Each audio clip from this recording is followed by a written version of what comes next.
आगे श्री कपिल भगवान ने अपनी माँ देवहूति को जीव के मानव योनि में आने का जो क्रम है इसका वर्णन करके बताया।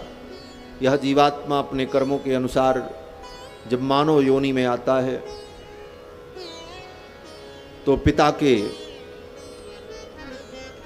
वीर्य कण में वह जीवात्मा सूक्ष्म रूप से विद्यमान होकर गर्भाधान के माध्यम से माँ के उदर में आता है और माँ के उदर में आकर स्त्रियाः प्रविष्ट उदरम पुंसो रेतः कणाश्रयः कललम त्वेकरात्रेण पंचरात्रेण बुद्बुदम।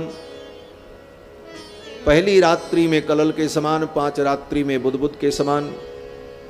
दशाहेनुत करकंधु, 10 दिन बीतने पर बेर फल के बराबर, 1 महीने में अंडे के बराबर, और फिर दूसरे महीने में उसके सिर इत्यादि अंगों का निर्माण प्रारंभ होता है। इस प्रकार धीरे धीरे वो भ्रूण विकसित होता है।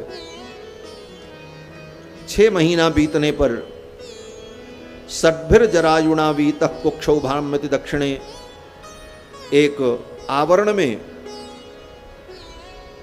जरायु में वेष्टित होकर वो गर्भस्थ शिशु अपनी माँ के दक्षिण कोख में हिलने डुलने लगता है और माँ के द्वारा खाए गए अन्न जल से उसका पोषण होता रहता है।